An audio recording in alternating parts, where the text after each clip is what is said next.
நான் எனது இந்த உரையாடலில் ஸ்ரீ பகவான் ராமகிருஷ்ணரை பற்றியும் சுவாமி விவேகானந்தர் கூறிய போலி மகான் என்ற சிறுகதையை பற்றியும் சொல்ல விரும்புகின்றேன். காலத்தால் அழிக்க முடியாத நன்னறிகளையும் நல் உபதேசங்களையும் மக்களுக்கு உபதேசம் செய்த மகான்கள் பலர் நமது பாரதத்தில் தோன்றி மறைந்து இருக்கிறார்கள். இயந்திர வாழ்க்கை வாழும் மனிதன் ஒரு நாளில் 5 நிமிடங்களாவது மனித குலத்தின் மேம்பாட்டுக்கு வழிகாட்டிய மகான்கள் வாழ்க்கை நெறிமுறைகளை பற்றி சிந்தித்து அதன்படி நடக்க முயன்றால் வாழ்வில் துயரங்கள் நீங்கி மன அமைதியும் மகிழ்ச்சியும் பெறலாம். பகவான் ஸ்ரீ ராமகிருஷ்ணரின் வாழ்க்கை வரலாறு கடவுள் ஒருவரே மெய்ப்பொருள், மற்ற அனைத்தும் மாயை என்பதை சந்தேகத்துக்கு இடமில்லாமல் நமக்கு விளக்குகிறது. அவருடைய உபதேசங்கள் அனைத்தும் அவருடைய அனுபவங்களையே நமக்கு சொல்லி நம்மை தெளிவாக்குகிறது. இவருடைய தந்தை குதிராம் 1824ஆம் ஆண்டு நமது நாட்டில் போக்குவரத்து வசதிகளோ சாலை வசதிகளோ இல்லாத நாட்களில் 1500 மைல் தொலைவில் உள்ள ராமேஸ்வரத்திற்கு வாகனங்கள் ஏதுமின்றி ஓராண்டு காலம் நடந்தே புண்ணிய யாத்திரை செய்தார். 1835ஆம் ஆண்டு கயா என்ற புண்ணிய தலத்திற்கு நடந்தே சென்றார். கயையில் எழுந்தொரில் இருக்கும் ஸ்ரீ விஷ்ணு பகவான் இவர் கனவில் தோன்றி குதிராமின் குடிசையில் அவதரிக்கப் போவதாக கூறினார். கனவில் விஷ்ணு தோன்றிய கூறிய சொல் உண்மை என்று மெய்ப்பிக்கும் வகையில் அவருடைய மனைவி சந்திரமணி தேவியாருக்கு 1836ஆம் ஆண்டு பிப்ரவரி மாதம் 18ஆம் நாள் காலை சுமார் 5 மணிக்கு தெய்வீக அவதாரமாக ஒரு ஆண் குழந்தை பிறந்தது. கயையில் குடிகொண்டிருக்கும் ஸ்ரீ விஷ்ணுவின் அருளால் பிறந்த குழந்தைக்கு சுதாதரன் என்ற பெயரிட்டு பெற்றோர்கள் மகிழ்ந்தனர். பின்னாளில் அந்த குழந்தையே உலக மக்கள் போற்றும் விதத்தில் ஸ்ரீ ராமகிருஷ்ணர் என்று அழைக்கப்பட்டார். சிறு வயதிலேயே அறிவும் ஆற்றலும் மிக்க ஞான குழந்தையாக விளங்கினார் ஸ்ரீ ராமகிருஷ்ணர். ஏட்டுக்கல்வியில் அதிகம் நாட்டம் கொள்ளாவிட்டாலும் பக்தி பாடல்களை பாடுவதிலும் நடிப்பதிலும் களிமண்ணை கொண்டு இறைவன் உருவங்களை உருவாக்குவதிலும் ஆற்றல் மிக்கவராக விளங்கினார் சுதாகரன். 17 வயதை அடைந்த போது அவரது தமையனார் ராமகுமார் அவர் கல்கத்தாவில் ஆரம்பித்துள்ள சமஸ்கிருத பள்ளியில் தன்னோடு வந்து தங்கி கல்வியை பயிலுமாறு சுதாதரனை அழைத்தார். கல்கத்தாவிற்கு அண்ணனுடன் வந்த சுதாதரனுக்கு படிப்பில் நாட்டம் செல்லவில்லை.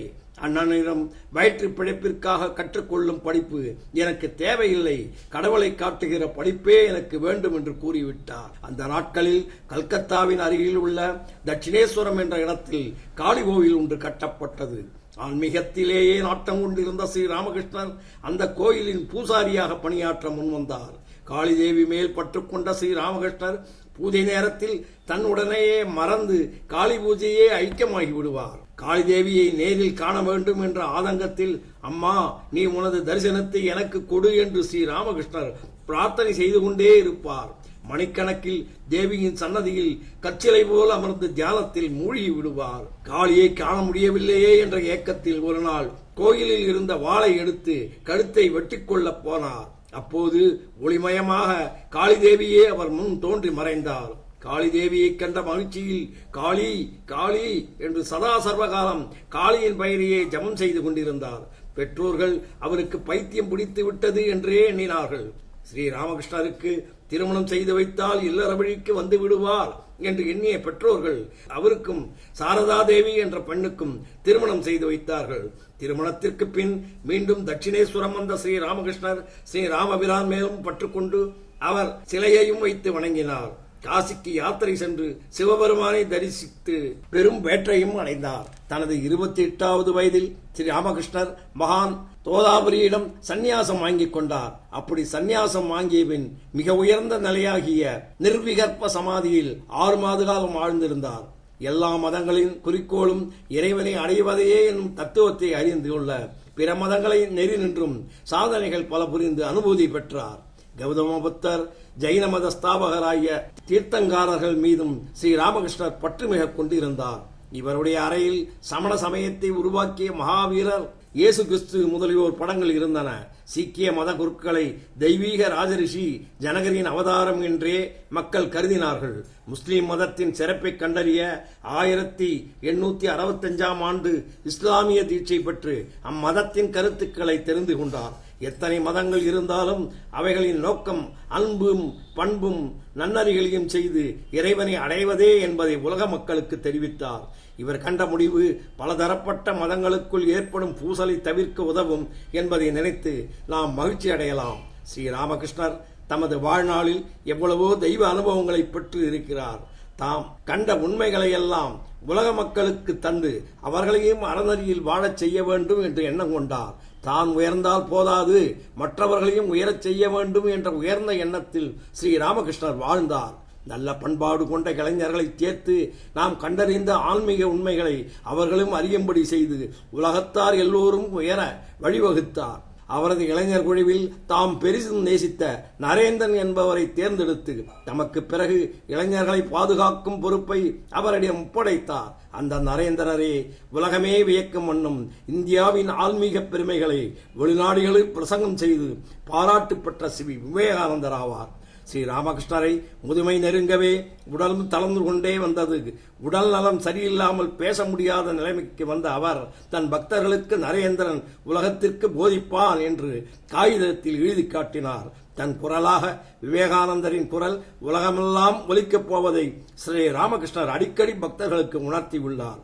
ஸ்ரீ ராமகிருஷ்ணர் 1886 ஆண்டு ஆகஸ்ட் 16 நாள் மகா சமாதி அடைந்தார். ஸ்ரீ ராமகிருஷ்ணரும் ஸ்ரீ விவேகானந்தரும் இன்று நம்மிடையே இல்லை என்றாலும் அவர்கள் போதனைகளை நாமும் பின்பற்றி உலக மக்கள் அனைவருடனும் ஒற்றுமையாக வாழ்வோம்.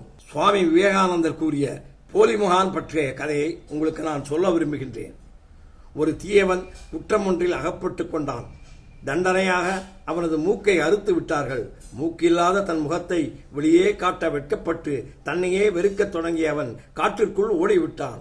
யாராவது அருகே வருவதை காணும் போதெல்லாம் தரையில் ஒரு புலித்தோலை விரித்து அதில் அமர்ந்து ஆழ்ந்த தியானத்தில் இருப்பதைப் போல் பாசாங்கு செய்வான்.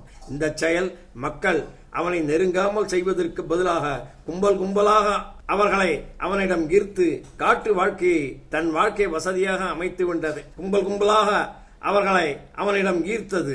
காட்டு வாழ்க்கையால் தன் வாழ்க்கை வசதியாக அமைந்து விட்டதை அவன் கண்டான்.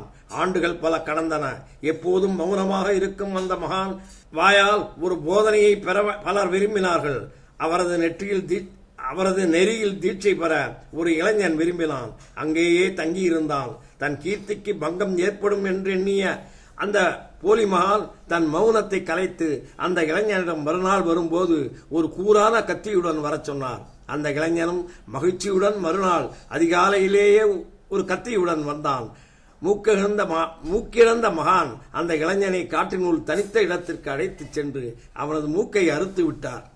பிறகு அமைதியாக இளைஞனிடம், இதுவே நான் பெற்ற தீட்சை, அதையே உனக்கும் தந்தேன், நீயும் மற்றவர்களுக்கு இதை கொடு என்றார்.